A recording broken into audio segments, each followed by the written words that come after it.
The wind carried dust across the empty plaza as Sarah May Hawkins knelt in the dirt, her trembling hands clutching the last coins she owned. 31 years old, and she had nothing.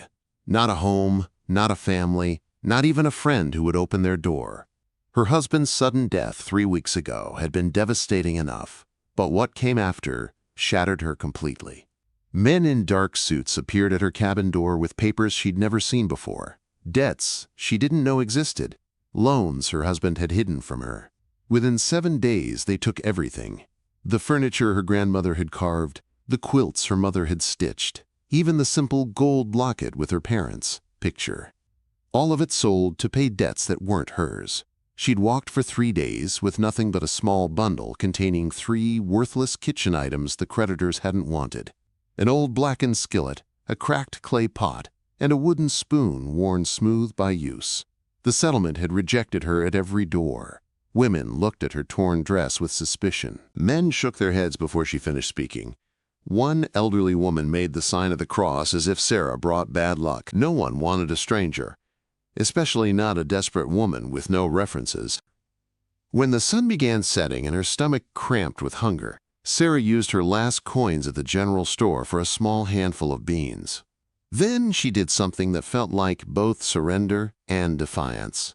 Right there in the empty plaza, she gathered dry twigs and stones, lit a small fire, and began to cook. People stared as they passed, but Sarah didn't care anymore.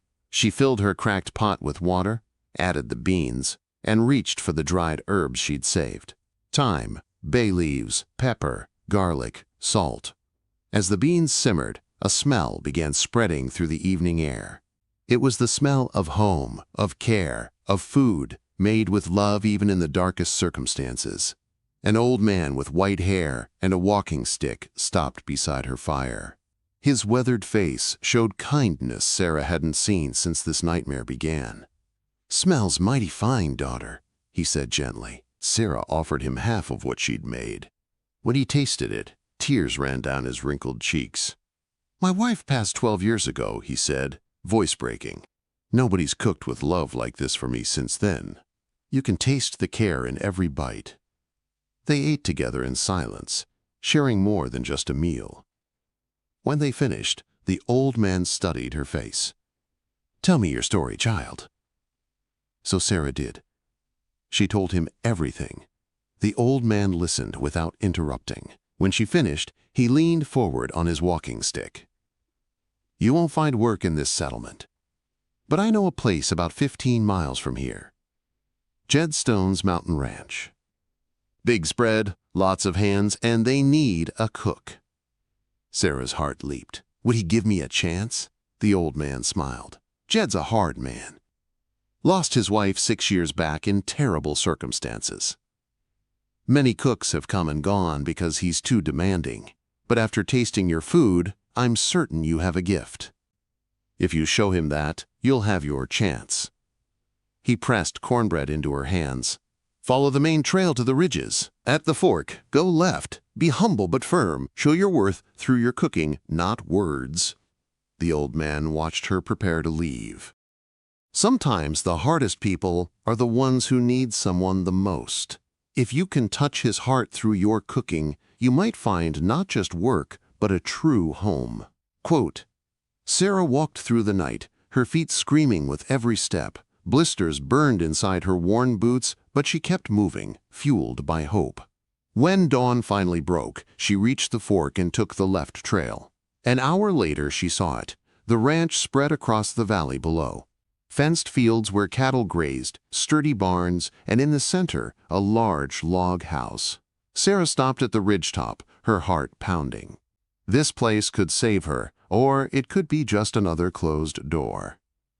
She straightened her filthy dress and began descending. As she approached the gates, ranch hands stopped to stare. "Who are you?" shouted a bearded man. "What do you want here?" Sarah gathered her courage. "I'm looking for work." "I heard you need a cook." The men laughed. "The boss ain't gonna want you, he's too particular." But Sarah wouldn't be intimidated. "I'd like to speak with him." Before they could answer, a deep voice cut through the air. "I'm right here." Sarah turned and her breath caught. Jed Stone stood over 6 feet tall with broad shoulders and strong arms. His dark hair showed gray at the temples, and his face carried a hard expression. But his eyes drew her attention most, dark, penetrating eyes carrying the weight of ancient sadness. He looked Sarah up and down with an expression that revealed nothing. "You looking for work?" His voice rumbled like thunder. Sarah met his gaze. "Yes, sir. I heard the ranch needs a cook." Jed crossed his arms. "You got experience?" She nodded. "Yes, sir. I can prepare biscuits, stews, roasts, anything you need." Jed made a sound between interest and skepticism. "Many women have said the same. None lasted long. I have high standards." Sarah's legs trembled, but her voice came out firm. "I understand, sir. I'm not afraid of hard work. I just need a chance to show what I can do." Long silence followed. Finally, Jed spoke. "You got 1 week. 7 days to prove you can cook as well as you say. If the food's good, you stay. If it's mediocre, you leave. Understood?" Relief washed over Sarah. "Yes, sir. Thank you for the opportunity." If you're feeling Sarah's hope right now, drop a like on this video. Jed called to a worker. "Buck, show her the room and kitchen." Buck led Sarah through the ranch. The room was tiny, but to Sarah it was a palace. Buck showed her the large kitchen. Men eat breakfast at 6, dinner at noon, supper at 6. That's 19 total. Can you handle it? Sarah nodded. "Yes, I can." That night she barely slept, her mind buzzing with plans. Before sunrise, Sarah was already working. She explored the pantry. Good flour, dried meat, fresh eggs, milk, butter, vegetables, basic spices. By first light she had the fire going. Bread dough rising, meat sautéing with onion and garlic, eggs beaten with milk and nutmeg, strong coffee, and golden biscuits from the oven. When the men arrived, they stopped in surprise. "Morning," Sarah said firmly. "Please sit." As she served warm biscuits, creamy eggs, and seasoned meat, the men exchanged skeptical glances. Buck tasted first. His eyes widened. "Good Lord, this is incredible." The others began eating, and wonderful silence fell. Not discomfort, but pure appreciation. "These biscuits are a marvel," said one worker. A young man cleaned his plate. "If the lady cooks like this every day, I'm going to work twice as hard." Sarah's heart nearly burst, but her real test remained. Jed hadn't appeared yet. Buck took him a specially prepared tray. Jed was reviewing papers when Buck entered. "Leave it there," he said automatically. Buck placed the tray and left smiling. Jed continued working until the aroma reached him. He stopped and looked at the tray. Almost against his will, Jed took a biscuit. The explosion of flavor caught him off guard. The biscuit was crispy outside but tender inside. He tried the eggs and was again surprised. Jed finished everything, something he rarely did. That woman had something special. Days passed in a rhythm Sarah hadn't known. Purpose and small victories. Each morning she prepared meals that made the ranch hands work with more spirit. The transformation was visible. Workers who once ate quickly in silence now lingered, talking and laughing. Every day Buck carried a specially prepared tray to Jed's study. Sarah put extra care into it, learning his preferences. Strong flavors, meat well done, coffee without sugar. Jed noticed the food was exceptional. His men worked better, and the ranch atmosphere improved. But Jed maintained his distance. He watched Sarah from afar. He saw how she treated workers with respect, organized efficiently, never wasted anything. He saw it all but said nothing. On the 5th day, things got complicated. Sarah was preparing dinner when she heard loud voices. Young ranch hands were talking about her. "That new cook sure is pretty," one laughed. "Cooks like an angel too," the others laughed, making inappropriate comments about Sarah's body. Sarah gripped her spoon so tight her knuckles turned white. It wasn't fair. She was there to work, honestly. But what could she do? Complaining could cost her her job. She decided to ignore it. But the next day, it got worse. One boy made an even grosser comment during breakfast. "Hey, Sarah May, How about you come have supper at my place? The others burst into laughter. Sarah felt tears of humiliation when a grave, furious voice cut through the air. Enough. Absolute silence. All the men turned to see Jed in the doorway, his face a mask of cold anger. Jed walked toward the table with heavy steps. He stopped in front of the boy. Miss Sarah May is here to work. She's the cook of this ranch and will be treated with absolute respect. He swept his gaze over the table. I don't want to hear one more inappropriate comment, not one joke, not one disrespectful look. The next one who disrespects her can pack his gear and leave. Have I made myself clear? A chorus of, "Yes, sir," filled the room. Before leaving, Jed briefly looked at Sarah. Their eyes met, and she saw something she hadn't expected. Not just anger, but something softer, more protective.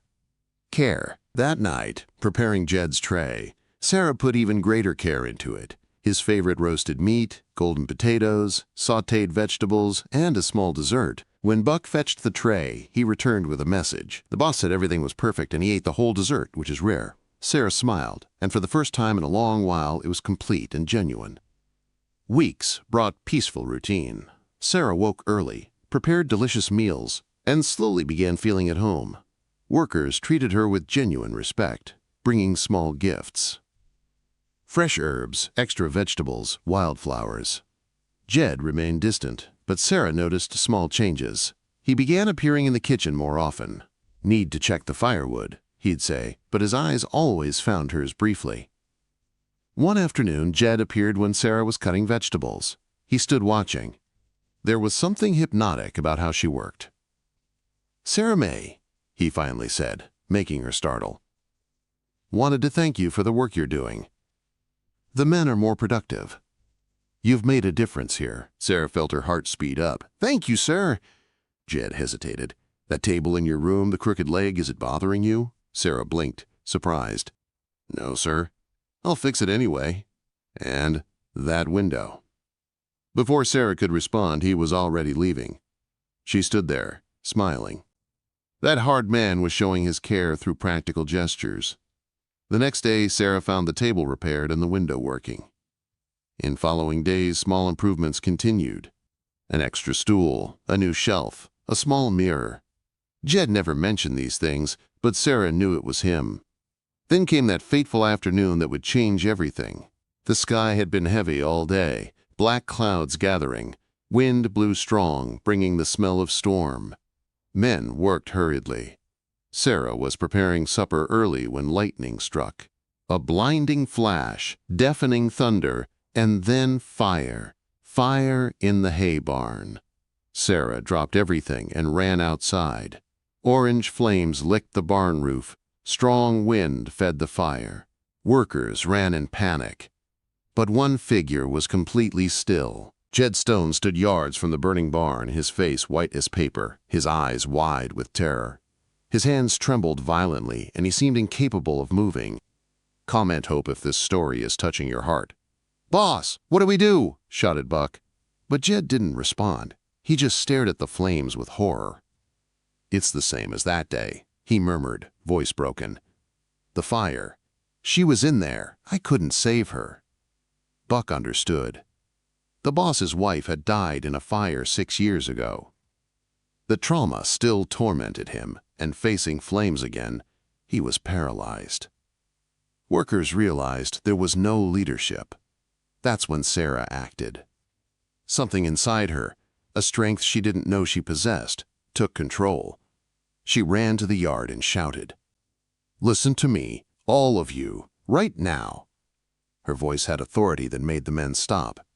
You three, bring buckets from the well. You two, open the stable and get the horses out. The men began obeying. Buck, take the boss away from the fire now. Buck grabbed Jed, practically dragging him backward. Sarah ran inside, soaked a cloth, and tied it around her face. She ran back and organized the men in a human chain from well to barn, passing buckets. Faster! We can't let the fire reach the stable, she shouted. The flames roared. Heat was intense. But Sarah didn't stop. She took buckets herself, ran from side to side shouting instructions. Her hands burned from heat, her clothes scorched, her eyes stung from smoke. But she continued. The battle lasted almost an hour. Sarah was everywhere at once, the leader they needed.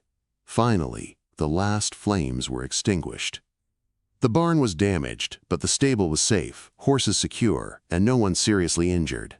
Men fell to the ground, exhausted but relieved. Sarah stood a few more seconds before her legs gave way. Her hands trembled from adrenaline, and only then did she feel the pain of minor burns. Her dress was in tatters. Her face was black with soot. But she had done it. She had saved the ranch. Then she saw Jed sitting on the ground, his head in his hands. Buck was beside him. Sarah walked toward them, each step aching. When she approached, Buck stepped away. "Mr. Stone," said Sarah gently. He raised his face, and she saw tears. "It's all right now. The fire's been put out. Everything's safe." Jed looked at her as if seeing her for the first time, this brave woman who had taken command when he froze. "I couldn't move," he said, voice broken with shame. "I saw the flames and went back to that day, the day I lost my Mary Ellen. She was trapped in the barn. I tried to get in, but the flames were too strong. I heard her calling my name, and I couldn't save her." His voice failed. Sarah felt tears burn in her eyes. Without thinking, she knelt beside him and put a gentle hand on his shoulder. "You don't need to explain. I understand. But look around you, Jed." She used his first name naturally. "Everything's safe. The men are all right. The ranch survived. And so will you." Jed slowly raised his face, and she saw his expression completely soften. The hard mask had fallen, revealing the wounded man underneath. "You saved everything," he said, voice barely a whisper. "When I couldn't, you took charge. You were incredible." "I just did what had to be done," Sarah replied. Jed shook his head. "No, you're special, Sarah May. From the first day you arrived, I saw something in you. You have a strength, a determination I've never seen in anyone." They stayed there, looking at each other under the sky, showing the first stars. Something passed between them at that moment, something silent but profound.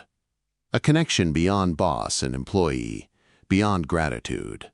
It was the recognition of two wounded souls who had found in each other something they didn't know they were looking for. In the days following the fire, dynamics on the ranch changed. Jed no longer remained the completely closed man he'd been. He began appearing more often in the kitchen to talk. He asked Sarah about her day, where she came from, her dreams and fears. And slowly he began sharing his own stories. How the ranch had been built by his grandfather, how he'd met Mary Ellen, about the love between them and devastation of losing her, about years of loneliness that followed, about how he'd closed himself off because it hurt less than feeling. And Sarah listened, sharing her own stories of loss and new beginnings. One night, after everyone had retired, Jed found Sarah on the back porch looking at stars. He sat beside her, and they stayed there in comfortable silence. Finally, Jed spoke. "Sarah May, when you arrived here and said those words, 'I'm not worth much, sir, but I can cook,' you were so wrong." Sarah looked at him confused. He continued, voice soft. "You're worth so much. You're not just an exceptional cook. You're brave, compassionate, strong. You brought life back to this ranch. You brought life back to me." He hesitated. "And I don't want you to be just the cook here. I'd like you to stay forever." Sarah felt her heart beat so hard she was sure he could hear it. "Jed, he raised a hand gently. "You don't need to answer now. I know it's soon. I know we're both still healing. But I want you to know this ranch is your home now, if you want it to be. And I'd very much like to share this home with you as companions, as people who understand each other's pain and want to build something new together." Tears ran down Sarah's face, but this time they were tears of happiness. She extended her hand, and Jed took it, their fingers intertwining. "I'd like that too." she said softly. "I'd like that very much." Quote, "If this story moved you, subscribe for more heartwarming Wild West tales and hit that like button.